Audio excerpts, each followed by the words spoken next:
জলি খেলতে খেলতে আদিকে নিয়ে গাড়িতে বসায়। তারপর গাড়ি ড্রাইভ করে চলে আসতে লাগে। গাড়ির মধ্যে আদি এক দৃষ্টিতে বাঁকা নজরে জলির দিকে তাকিয়ে থাকে। কিছুক্ষণ পর জলির ট্রি শার্টটা টেনে ধরে বলে, আচ্ছা জলি, তুইও কিন্তু কম সুন্দর না। জলি খেয়াল করে সামনের থেকে আদি তার ট্রি শার্টটা টেনে ধরে আছে, আর আদির চোখ একদম তার ট্রি শার্টটার ভেতরে। জলি আদির থুতনিতে দেয় এক ঘা। আদি মুখ তুলতেই জলি টেনে নিজের ট্রি শার্টটা ঠিক করে নেয়। হারামজাদা, তোকে তো আমি। জলি গাড়ির ভেতরে থাকা পানির বোতলটা উঠিয়ে আদির মাথায় বাড়ি দিতে যায়, আর আদি জলির হাতটা ধরে বসে। জলির হাতের থেকে বোতলটা কেড়ে নিয়ে জলির ফোনটা হাতে তুলে নেয়। তারপর বলে, এই ফোনে আমার আর অহনার অনেক পিক তুলেছিস তুই, তাই না? আচ্ছা, এটাকে যদি এখন ভেঙে ফেলি? আদি আস্তে করে গাড়ির জানালার কাচটা নিচে নামিয়ে দেয়। তারপর ফোনটা ধরে বাইরে ছুঁড়ে মারতে গেলে জলি চিৎকার দিয়ে আদিকে থামাই। না না, প্লিজ আদি, এমনটা করিস না। এই পিকগুলো আমার খুব প্রয়োজন। আদি ফোনটা নিজের প্যান্টের পকেটে রাখে। তারপর জানালার কাচটা তুলে দিয়ে বলে, গুড, ফেলবো না। আর এই পিকগুলোও তোকে দেব না। কেন? দেখ, তুই এই পিকগুলো আবিরকে দিবি।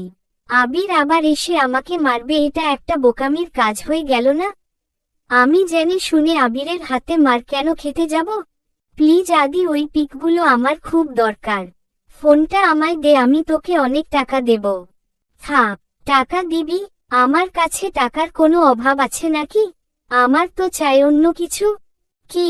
আদি নেশা ধরা চোখে তাকিয়ে বলে, তোকে? কখনোই না। ঠিক আছে, ফোনটা ভেঙে ফেললাম। কথাটা বলে পকেট থেকে ফোনটা বের করে যেই জানালার কাচ খুলে ছুঁড়ে ফেলতে যাবে অমনি জলি জানালার কাচটা তুলে দেয়। আমি রাজি। আবিরের জন্য আমি সব করতে পারি। জলির কথাটা শুনে আদি খুশি হয়ে যায়। জলির দিকে তাকিয়ে দাঁত কেলিয়ে হাসে। তারপর জলির মাথাটা ধরে নিজের দিকে ঘুরিয়ে নেয়। জলির চুলের ভাঁজে নিজের আঙুল ডুবিয়ে দিয়ে নিজের ঠোঁটে জলির ঠোঁট জোড়া বসায়। নিচ থেকে আদি পা দুটো দিয়ে জলির পা ঘেঁষতে থাকে। কিছুক্ষণ পর জলির ঠোঁট ছেড়ে দিয়ে একটানে দুই হাতে জলির ট্রি শার্টটা খুলে ফেলে। তারপর জলির গলায় আর বুকে ঠোঁট ছোঁয়াতে থাকে। গাড়ির গ্লাসে জলির হাত ঠেসে ধরে শরীরের সবটুকু ভার জলির উপরে ছেড়ে দেয়। একেবারে মিশে যায় আদি। জলি খেয়াল করে আদির ঠোঁটের স্পর্শগুলো কামড়ে পরিণত হয়েছে।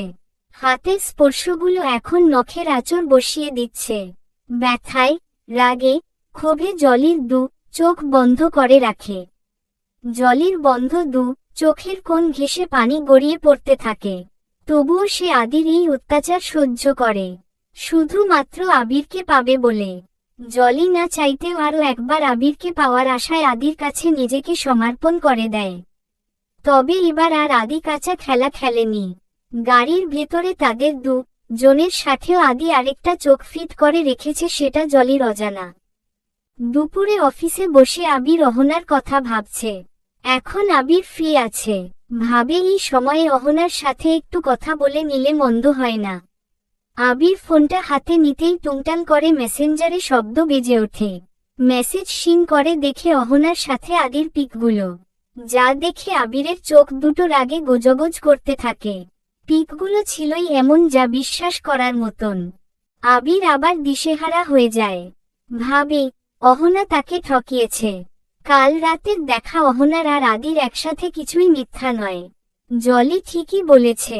অহনা তাহলে নিজের দোষ ঢাকতে জলিকে নিয়ে মিথ্যা গল্প শোনালো। রাত অনেক হয়েছে, আবিরের আসার নাম নেয়। অহনা বারবার আবিরকে ফোন করছে কিন্তু আবির তুলছে না। অহনা এবার চিন্তায় পড়ে গেছে। আবির কেন ফিরছে না? অহনার অনেক কিছু বলার আছে আবিরকে, অনেক কিছু শোনারও আছে। আবিরকে যে বলতে হবে অহনার আজ আদি এসেছিল আর কি করেছে, সেই সাথে আবিরের কাছেও শুনবে জলি কেন এমনটা করেছে। চলবে।